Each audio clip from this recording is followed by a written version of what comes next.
अफगानिस्तान कोई law and order नाल related तो कोई प्रोग्राम कोई जिहड़ी है वड्डी समस्या नहीं है। रादर जिहड़ा एक फीयर सी कि उत्थे सिविल वार हो जाएगी, पंजशीर वैली च की होएगा, दूसरियां च की होएगा, उसनूं उन्होंने ठीक हैंडल किया। जिहड़ा education sector, health sector, jobs, दूसरा तीसरा जिहड़ा लोकां नूं घट्टो घट्ट भुख नंग नाल मरण वाली हालत नहीं सी क्योंकि फॉरन एड आ रही सी। जो ही तालिबान ने टेक ओवर किया वो एड भी बंद कर दी और जिहड़े 9 या 10 बिलियन डॉलर उन्होंने बैंकिंग दे विच पए हुए सी जिहड़ी अफगान गवर्नमेंट दे उन्होंने अमरीका ने फ्रीज कर दिता। तो ज़ाहिर है वड्डा क्राइसिस पैदा होया और इस सारे दे चलदे हैं जिथे हौली हौली जिहड़ियां एड ऑर्गेनाइजेशनस ने आलमोस्ट बैग करन वांग ही कीता। उन्होंने कहा जी भी अद्धी आबादी जिहड़ी है वो भुख प्यास नाल मर जाएगी ते जे उन्होंने नहीं वर्ल्ड कम्युनिटी अपने नाल जोड़ेगी तो इवेंचुअली एक हिस्सा भुख नाल मरेगा, एक दहशतगर्दी के खाते जाएगा।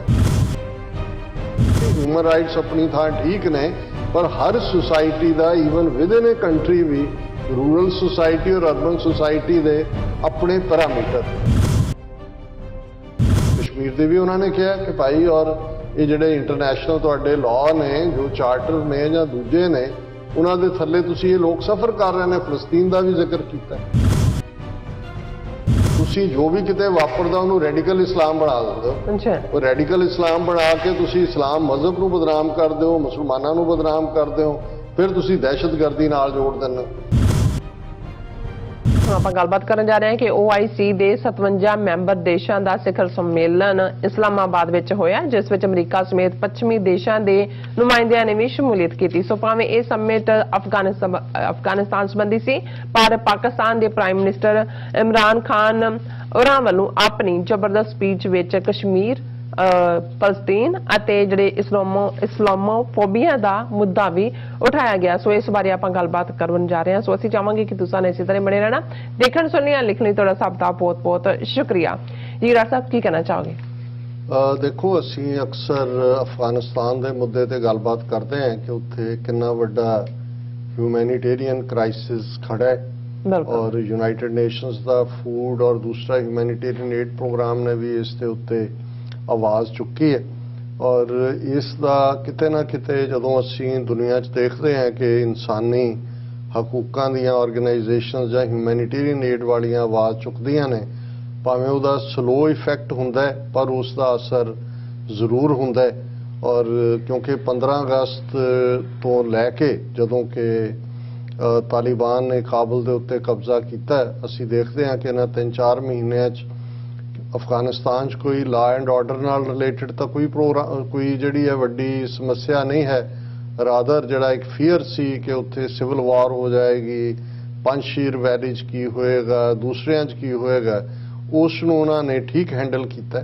पर दूसरे पासे जे ईवन जिहड़ियां पहलियां हुकूमतां अशरफ गनी जां हामिद करजाई दियां भी रही हैं, लगभग 20 बिलियन डॉलर का उन्हों का टोटल बजट सी साल का और उहदे चों सिर्फ जिहड़ा है वो 3 ਤੋਂ 4 बिलियन ही लोकल ट्रेड जिहड़ा भी उन्हों का थोड़ा बहुत हुंदा है उहदे राही जां टैक्सिस राही जनरेट हुंदा सी।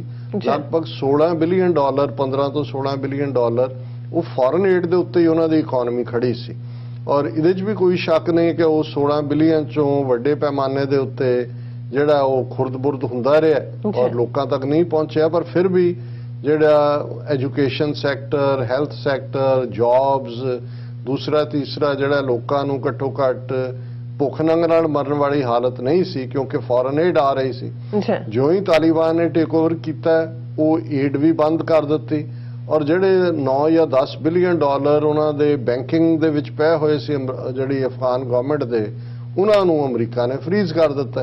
सो ज़ाहिर है वड्डा क्राइसिस पैदा होया और इस सारे दे चलदे हैं जिथे हौली हौली जिहड़ियां एड ऑर्गेनाइजेशनस ने आलमोस्ट बैग करन वांग ही कीता। उन्होंने कहा जी भी अद्धी आबादी जिहड़ी है वो भुख प्यास नाल मर जाएगी और ये तुहाडे लई और ये भी एक फीयर सी कि भी तुसी ऑलरेडी उन्होंने ये दोष दिंदे हो कि जो दहशतगर्दी दी जिहड़ी है वो हेवन है, सेफ हेवन बनया हुआ है। ਤੇ ਜੇ ਉਹਨਾਂ ਨੂੰ ਨਹੀਂ ਵਰਲਡ ਕਮਿਊਨਿਟੀ ਆਪਣੇ ਨਾਲ ਜੋੜੇਗੀ ਤਾਂ ਇਵੈਂਚੁਅਲੀ ਇੱਕ ਹਿੱਸਾ ਭੁੱਖ ਨਾਲ ਮਰੇਗਾ, ਇੱਕ ਦਹਿਸ਼ਤਗਰਦੀ ਦੇ ਖਾਤੇ 'ਚ ਜਾਏਗਾ। ਸੋ ਇਸ ਸਾਰੇ 'ਚ ਮੈਂ ਸਮਝਦਾ ਵੀ ਪਾਕਿਸਤਾਨ ਦਾ ਡਿਪਲੋਮੈਟਿਕ ਐਗਰੈਸਿਵ ਐਫਰਟ ਕਾਫੀ ਕਾਮਯਾਬ ਰਿਹਾ ਹੈ, ਕਿਉਂਕਿ OIC ਜਿਹੜੀ ਕਿ ਆਇਲ ਪ੍ਰੋਡਿਊਸ ਕਰਨ ਵਾਲੀਆਂ ਆਲਮੋਸਟ 57 ਕੰਟਰੀਜ਼ 57 ਮੁਲਕਾਂ ਦੀ ਇਹ ਆਰਗੇਨਾਈਜੇਸ਼ਨ ਹੈ।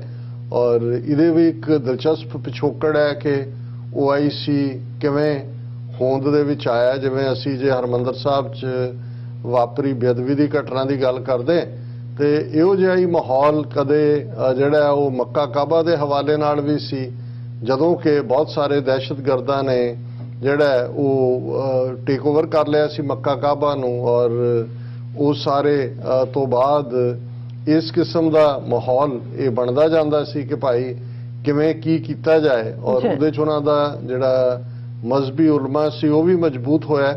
ਲੇਕਿਨ ਇਸ ਤੋਂ ਪਹਿਲਾਂ ਜਿਹੜੀ 67 ਦੀ ਵਾਰ ਸੀ, 6 ਰੋਜ਼ਾ ਵਾਰ ਇਜ਼ਰਾਈਲ ਦੀ, ਉਸ ਨੇ ਜਿਵੇਂ ਹਿਊਮਿਲੇਟ ਕੀਤਾ ਇਸਲਾਮਿਕ ਕੰਟਰੀਜ਼ ਨੂੰ, ਇਜਿਪਟ ਵੀ ਔਰ ਦੂਸਰਾ ਵੀ ਕਈ ਕੁਛ ਹੱਥੋਂ ਨਿਕਲਿਆ, ਜਾਰਡਨ ਦੇ ਹੱਥੋਂ ਇਹ ਜੈਰੂਸ਼ਲਮ ਨਿਕਲਿਆ, ਔਰ ਸਿਨਾਈ ਹਾਈਟ ਸੀਰੀਆ ਦੇ, ਔਰ ਇਜਿਪਟ ਦੇ ਹੱਥੋਂ ਜਿਹੜਾ ਗਾਜ਼ਾ ਹੈ ਇਹ ਸਾਰਾ ਨਿਕਲਿਆ। ਔਰ ਉਸ ਤੋਂ ਫੌਰਨ ਬਾਅਦ 2 ਸਾਲ ਬਾਅਦ 2 ਮਹੀਨੇ ਬਾਅਦ ਇਹ ਸਾਰੇ ਤੋਂ ਜਦੋਂ ਇਹ ਸਾਰੀ ਬੇਅਦਬੀ ਦੀ ਘਟਨਾ ਹੁੰਦੀ ਹੈ। ਲੇਕਿਨ ਇਹ ਵੀ ਕਾਬੇ ਵਾਲੀ ਘਟਨਾ ਨੇ ਸਾਊਦੀ ਅਰੇਬੀਆ 'ਚ ਇੱਕ ਮਜ਼ਹਬੀ ਉਲਮਾ ਨੂੰ ਤਾਕਤ ਦਿੱਤੀ। ਪਰ ਜਦੋਂ ਅਸੀਂ 67 ਦੀ ਘਟਨਾ ਤੋਂ ਬਾਅਦ ਦਾ ਜ਼ਿਕਰ ਕਰਦੇ ਹਾਂ ਕਿ ਕਿਵੇਂ ਇੱਕ ਆਸਟ੍ਰੇਲੀਅਨ ਮੂਲ ਦੇ ਕ੍ਰਿਸਚੀਅਨ ਨੇ ਅਲ ਅਕਸਾ ਮੌਸਕ ਦੇ ਵਿੱਚ, ਜਿਹੜੀ ਕਿ ਤੀਸਰੀ ਮੋਸਟ ਰੈਵਰਡ ਜਿਹੜੀ ਹੈ ਥਾਂ ਹੈ ਹਰ ਮੁਸਲਮਾਨ ਦੇ ਲਈ ਮੱਕੇ ਔਰ ਮਦੀਨੇ ਤੋਂ ਬਾਅਦ, ਉਹ ਕਨਸਤਰ ਜੇ ਭਰ ਕੇ ਲੈ ਗਿਆ ਤੇਲ ਦੇ। ਔਰ ਉਹਨੇ ਪਹਿਲਾ ਇੱਕ ਅਟੈਂਪਟ ਕੀਤਾ, ਉਹ ਫੇਲ ਹੋਇਆ। ਹਫ਼ਤੇ ਕੁ ਬਾਅਦ ਉਹਨੇ ਕੀਤਾ, ਉਹ ਕਾਮਯਾਬ ਹੋਇਆ। ਵੱਡਾ ਹਿੱਸਾ ਜਿਹੜਾ ਹੈ ਉਹ ਉਸ ਦਾ ਨੁਕਸਾਨਿਆ ਗਿਆ ਅਲ ਅਕਸਾ ਮੌਸਕ ਦਾ। ਔਰ ਉਸ ਦੇ ਨਾਲ ਹੀ ਈਵਨ ਜਿਹੜਾ ਇੱਕ ਹਿਸਟੋਰੀਕਲ ਉੱਥੇ ਮੁਕਾਮ ਸੀ ਸ਼ਾਇਦ, ਉਹਨਾਂ ਨਾਲ ਉਹਨੂੰ ਵੀ ਪੂਰੀ ਤਰ੍ਹਾਂ ਡੈਮੇਜ ਕੀਤਾ, ਭਾਵੇਂ ਉਹਨੂੰ ਰੀਬਿਲਡ ਕਰ ਦਿੱਤਾ ਹੈ।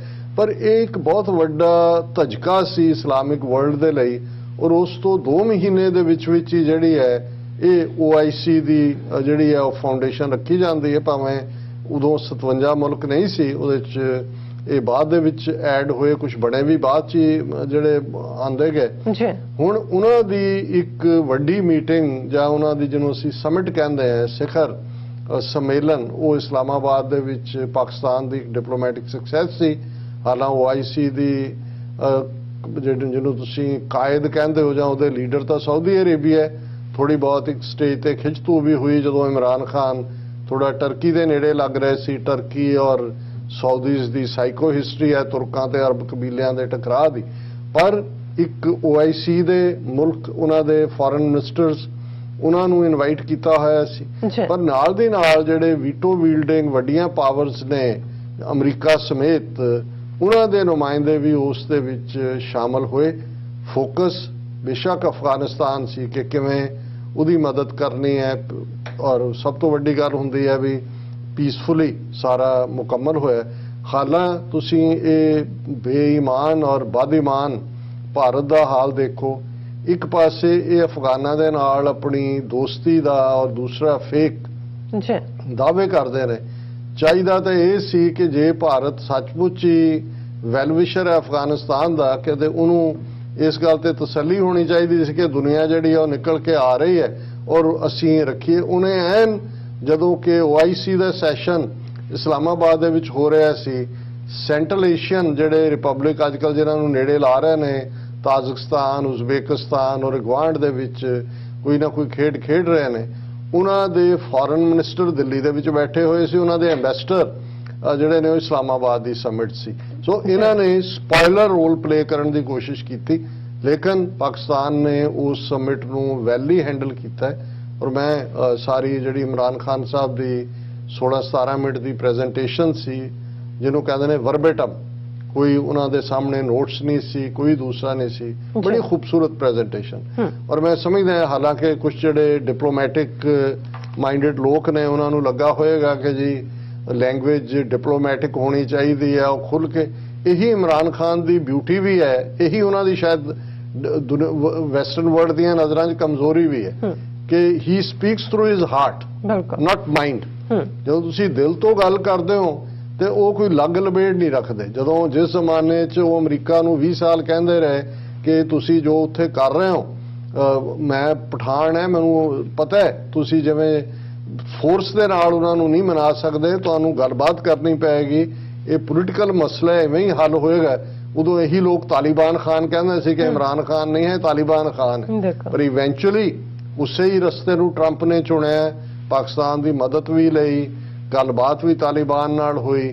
ਇਵੈਂਚੁਅਲੀ ਇਸ ਦੇ ਬਾਵਜੂਦ ਕਿ ਅਜੇ ਥੋੜੀਆਂ ਬਹੁਤ ਪ੍ਰੋਬਲਮਸ ਆ, ਹਿਕਅਪਸ ਨੇ, ਫਾਈਨੈਂਸ਼ੀਅਲ ਜ਼ਿਆਦਾ ਨੇ, ਬਾਕੀ ਤਾਂ ਉਹਨਾਂ ਨੇ ਹੈਂਡਲ ਕੀਤਾ।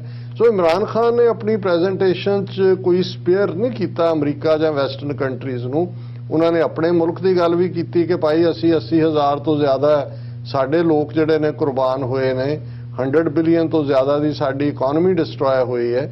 ਫਿਰ ਜਿਹੜੇ 2-3 ਮੁੱਦੇ, ਹਾਲਾਂਕਿ ਉਹਨਾਂ ਨੇ ਅਫਗਾਨਿਸਤਾਨ ਦੇ ਹਵਾਲੇ ਨਾਲ ਕਿਹਾ ਕਿ ਭਾਈ ਤੁਸੀਂ ਬਾਹਰ ਬੈਠੇ, ਤੁਸੀਂ ਜਿਹੜੀ ਲੋਕਲ ਕੁਝ ਚੀਜ਼ਾਂ ਦੀ ਸੈਂਸਿਟੀਵਿਟੀ ਹੈ, ਕਲਚਰਸ ਦੀ ਸੈਂਸਿਟੀਵਿਟੀ ਹੈ।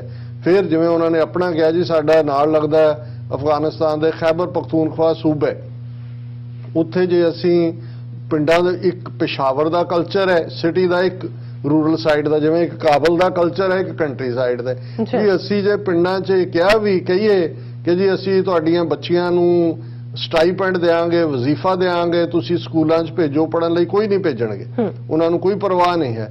ਪਰ ਜੇ ਅਸੀਂ ਉਹਨਾਂ ਨੂੰ ਨਾਲ ਲੈ ਕੇ ਉਹਨਾਂ ਦੇ ਮੁਤਾਬਕ ਦੇਖਾਂਗੇ ਤੇ ਉਹ ਬਿਨਾਂ ਸਟਾਈਪੈਂਡ ਤੋਂ ਵੀ ਭੇਜਣਗੇ, ਕਿਉਂਕਿ ਉਸ ਸੈਂਸਿਟੀਵਿਟੀ ਦਾ ਖਿਆਲ ਰੱਖਿਆ ਜਾਣਾ ਚਾਹੀਦਾ। ਸੋ ਉਹ ਉਹਨਾਂ ਨੂੰ ਇਹ ਕਹਿ ਰਿਹਾ ਸੀ ਵੀ ਹਿਊਮਨ ਰਾਈਟਸ ਆਪਣੀ ਥਾਂ ਠੀਕ ਨੇ, ਪਰ ਹਰ ਸੁਸਾਇਟੀ ਦਾ, even with in a country ਵੀ, ਰੂਰਲ ਸੁਸਾਇਟੀ ਔਰ ਅਰਬਨ ਸੁਸਾਇਟੀ ਦੇ ਆਪਣੇ ਪੈਰਾਮੀਟਰ ਨੇ। ਔਰ ਇਸ ਦੇ ਨਾਲ ਨਾਲ ਉਹਨਾਂ ਨੇ ਜਿੱਥੇ ਕਸ਼ਮੀਰ ਔਰ ਫਲਸਤੀਨ ਦੀ ਗੱਲ ਵੀ ਕੀਤੀ, ਔਰ ਇੰਡੀਆ ਚੀਕਾ ਮਾਰ ਰਿਹਾ ਉਹਨਾਂ ਦੇ ਮੀਡੀਆ 'ਚ ਹੈ ਕਿ ਜੀ Pakistan PM Imran Khan tries to rake up Kashmir issue at OIC meet on Afghanistan. Kashmir ਦੇ ਵੀ ਉਹਨਾਂ ਨੇ ਕਿਹਾ ਕਿ ਭਾਈ, ਔਰ ਇਹ ਜਿਹੜੇ ਇੰਟਰਨੈਸ਼ਨਲ ਤੁਹਾਡੇ ਲਾਅ ਨੇ, ਜੋ ਚਾਰਟਰ ਨੇ ਜਾਂ ਦੂਜੇ ਨੇ, ਉਹਨਾਂ ਦੇ ਥੱਲੇ ਤੁਸੀਂ ਇਹ ਲੋਕ ਸਫਰ ਕਰ ਰਹੇ ਨੇ। ਫਲਸਤੀਨ ਦਾ ਵੀ ਜ਼ਿਕਰ ਕੀਤਾ ਔਰ ਉਹਨਾਂ ਨੇ ਇੱਕ ਜਿਹੜੀ ਉਹਨਾਂ ਦਾ ਮੈਂ ਸਮਝਦਾ ਵੀ ਮਾਸਟਰ ਸਟ੍ਰੋਕ ਸੀ, ਆਪਣਾ ਉਹੀ ਥੀਮ ਜੋ ਉਹਨਾਂ ਨੇ ਜਦੋਂ UN ਦੇ ਵਿੱਚ ਐਡਰੈਸ ਕੀਤਾ ਸੀ, ਇਸਲਾਮੋਫੋਬੀਆ, ਕਿ ਭਾਈ ਜਿਹੜੀ ਤੁਹਾਡੀ ਮਜ਼ਹਬ ਦੀ ਅੰਡਰਸਟੈਂਡਿੰਗ ਹੈ ਉਹ ਡਿਫਰੈਂਟ ਹੈ ਦੈਨ ਜੋ ਇਸਲਾਮ ਦੀ ਹੈ। ਔਰ ਜਾਂ ਮੈਂ ਸਿੱਖ ਹਵਾਲੇ ਨਾਲ ਵੀ ਕਹਾਂ, ਹੁਣ ਕਈਆਂ ਨੂੰ ਈਵਨ ਵੈਸਟਰਨ ਵਰਲਡ ਨੂੰ ਵੀ ਇਹ ਸਮਝ ਨਹੀਂ ਆ ਰਹੀ ਹੋਏਗੀ ਕਿ ਜੀ ਦਰਬਾਰ ਸਾਹਿਬ 'ਚ ਜੇ ਉਹਨੇ ਜੰਪ ਕੀਤਾ, ਉੱਥੋਂ ਤਲਵਾਰ ਚੁੱਕੀ ਤੇ ਉਹਨੂੰ ਕੁੱਟ-ਕੁੱਟ ਕੇ ਕਿਉਂ ਮਾਰਤਾ, ਇਹ ਸਮਝ ਨਹੀਂ ਸਕਦੇ ਕਿ ਭਾਈ ਇਸੇ ਤਰ੍ਹਾਂ ਇਮਰਾਨ ਖਾਨ ਨੇ ਕਿਹਾ ਵੀ ਜੋ ਸਾਡਾ ਆਪਣੇ ਨਬੀ ਦੇ ਲਈ ਰੁਤਬਾ ਹੈ ਜਾਂ ਜੋ ਸਾਡੇ ਮਨ 'ਚ ਹੈ, ਉਹ ਤੁਸੀਂ ਉਹਨੂੰ ਸਮਝਣ ਦੀ ਕੋਸ਼ਿਸ਼ ਨਹੀਂ ਕਰਦੇ। ਉਹਨਾਂ ਨੇ ਆਪਣੇ ਲੋਕਾਂ ਨੂੰ ਵੀ ਕਿਹਾ, ਆਪਣੇ ਮੁਲਕਾਂ ਨੂੰ, ਕਿ ਭਾਈ ਇਸ ਤੋਂ ਪਹਿਲਾਂ ਵੀ ਉਹਨਾਂ ਨੇ ਕਿਹਾ ਸੀ ਕਿ ਅਸੀਂ ਕੁਛ ਨਾ ਕੁਛ ਐਸਾ ਸਿਸਟਮ ਬਣਾਈਏ ਤਾਂ ਕਿ ਦੁਨੀਆ ਦੇ ਸਾਹਮਣੇ ਅਸੀਂ ਜਿਹੜਾ ਇਸਲਾਮ ਹੈ ਉਸ ਦਾ, ਉਹਨਾਂ ਨੇ ਕਿਹਾ ਜੀ ਤੁਸੀਂ ਜੋ ਵੀ ਕਿਤੇ ਵਾਪਰਦਾ ਉਹਨੂੰ ਰੈਡੀਕਲ ਇਸਲਾਮ ਬਣਾ ਦਿੰਦੇ ਹੋ। ਉਹ ਰੈਡੀਕਲ ਇਸਲਾਮ ਬਣਾ ਕੇ ਤੁਸੀਂ ਇਸਲਾਮ ਮਜ਼ਹਬ ਨੂੰ ਬਦਨਾਮ ਕਰਦੇ ਹੋ, ਮੁਸਲਮਾਨਾਂ ਨੂੰ ਬਦਨਾਮ ਕਰਦੇ ਹੋ, ਫਿਰ ਤੁਸੀਂ ਦਹਿਸ਼ਤਗਰਦੀ ਨਾਲ ਜੋੜ ਦਿੰਦੇ ਹੋ। ਸੋ ਮੈਂ ਸਮਝਦਾ ਵੀ ਹਾਲਾਂਕਿ ਫੰਡ ਵੀ ਕਾਇਮ ਹੋਇਆ ਹੈ ਅਫਗਾਨਾਂ ਦੀ ਮਦਦ ਦੇ ਲਈ, ਸ਼ਾਇਦ 1 ਬਿਲੀਅਨ ਜਿਹੜਾ ਦਿਨਾਰ ਜਾਂ ਜੋ ਵੀ ਉਹਨਾਂ ਦੀ ਕਰੰਸੀ ਸਾਊਦੀ ਅਰੇਬੀਆ ਨੇ ਕਮਿਟ ਕੀਤਾ, ਬਾਕੀ ਵੀ ਦੇਣਗੇ। ਲੇਕਿਨ ਅਸੀਂ ਇਸ ਗੱਲ ਲਈ ਪਾਕਿਸਤਾਨ ਨੂੰ ਮੁਬਾਰਕਬਾਦ ਵੀ ਦਿੰਦੇ ਹਾਂ ਕਿ ਇਹ ਉਹਨਾਂ ਦੀ ਇੱਕ ਵੱਡੀ ਡਿਪਲੋਮੈਟਿਕ ਸਕਸੈਸ ਹੈ ਕਿ ਜਿੱਥੇ OIC ਦੇ ਮੁਲਕ ਨਾਲ ਆ ਕੇ ਖਲੋਤੇ ਨੇ, ਉੱਥੇ ਇਹ ਵੱਡੀਆਂ ਤਾਕਤਾਂ ਵਾਲਿਆਂ ਨੇ ਵੀ ਘੱਟੋ ਘੱਟ ਜਿਹੜਾ ਇਸ ਪਾਸੇ ਤੁਰਨ ਦੀ ਅਜੇ ਤੱਕ ਭਾਵੇਂ ਤਾਲਿਬਾਨ ਹਕੂਮਤ ਨੂੰ ਕਿਸੇ ਨੇ ਰੈਕਗਨਾਈਜ਼ ਨਹੀਂ ਕੀਤਾ ਹੈ, ਪਰ ਇਹ ਰੈਕਗਨੀਸ਼ਨ ਵਾਲੀ ਗੱਲ ਜਾ ਰਹੀ ਹੈ। ਔਰ ਅਸੀਂ ਆਸ ਕਰਦੇ ਹਾਂ ਕਿ ਈਵਨ ਜਿਹੜੀ ਤਾਲਿਬਾਨ ਹਕੂਮਤ ਹੈ, ਔਰ ਜਦੋਂ ਇਮਰਾਨ ਖਾਨ ਨੇ ਇਮਾਨਦਾਰੀ ਦੀ ਗੱਲ ਕੀਤੀ, ਉਹਨਾਂ ਨੇ ਕਿਹਾ ਕਿ ਵੀ ਲੋਕਾਂ ਦਾ ਲੋਕ ਉੱਥੇ ਅੱਜ ਬੇਸਿਕ ਨੀਡਸ ਤੋਂ ਸਫਰ ਕਰ ਰਹੇ ਨੇ, ਕਿਉਂਕਿ ਕਰਪਟ ਰਜੀਮ ਜੋ ਆਈ ਵੀ ਮਦਦ ਉਸ ਤੋਂ ਪਹਿਲੇ ਤਾਲਿਬਾਨ ਤੋਂ ਕਰਪਟ ਰਜੀਮ ਸੀ। ਹਾਲਾਂਕਿ ਉਸ ਦੇ ਉੱਤੇ ਜਿਹੜਾ ਉਹਨਾਂ ਦਾ ਪ੍ਰੈਜ਼ੀਡੈਂਟ ਹਾਮਿਦ ਕਰਜ਼ਾਈ, ਜਿਹੜਾ ਅਸ਼ਰਫ ਗਨੀ ਤੋਂ ਪਹਿਲਾਂ ਸੀ, ਉਹਨੇ ਚੀਕਾਂ ਮਾਰੀਆਂ। ਉਹ ਹਾਲਾਂਕਿ ਅਫਗਾਨਿਸਤਾਨ 'ਚੋਂ ਦੌੜਿਆ ਨਹੀਂ, ਉੱਥੇ ਹੀ ਬੈਠਾ ਰਿਹਾ 15 ਅਗਸਤ ਤੋਂ ਬਾਅਦ। ਪਰ ਇਹ ਗੱਲ ਕੋਈ ਝੂਠ ਨਹੀਂ ਹੈ ਕਿ ਭਾਈ ਇਹ ਕਿਨੇ ਕਿੰਨਾ ਖਾਦਾ ਕਿੰਨਾ ਨਹੀਂ ਖਾਦਾ ਇਹ ਬਿਸਾਈਡਸ ਦਾ ਪੁਆਇੰਟ ਹੈ, ਪਰ ਕਰਪਸ਼ਨ ਤਾਂ ਉੱਤੋਂ ਹੀ ਥੱਲੇ ਨੂੰ ਜਾਂਦੀ ਹੈ। ਸੋ ਮੈਂ ਇੰਪ੍ਰੈਸ ਹੋਇਆ, ਮੈਂ ਕਿਹਾ ਵੀ ਇਮਰਾਨ ਖਾਨ ਹੋਰਾਂ ਨੇ ਆਪਣੇ ਦਿਲ ਦੀ ਗੱਲ ਜਿਹੜੀ ਹੈ ਉਹ ਕਹੀ ਔਰ ਬੜੇ ਪੁਰ ਅਸਰ ਅੰਦਾਜ਼ ਦੇ ਵਿੱਚ ਜੀ ਰਾਜ ਸਾਹਿਬ ਤੁਹਾਡਾ ਬਹੁਤ ਬਹੁਤ ਸ਼ੁਕਰੀਆ। ਸੋ ਇੱਥੇ ਲੈਣੇ ਬ੍ਰੇਕ। ਵਿਊਅਰਸ ਤੁਸੀਂ ਕਿਤੇ ਨਹੀਂ ਜਾਣਾ, ਮਿਲਦੇ ਹਾਂ ਆਫਟਰ ਦਿਸ ਸ਼ਾਰਟ ਬ੍ਰੇਕ।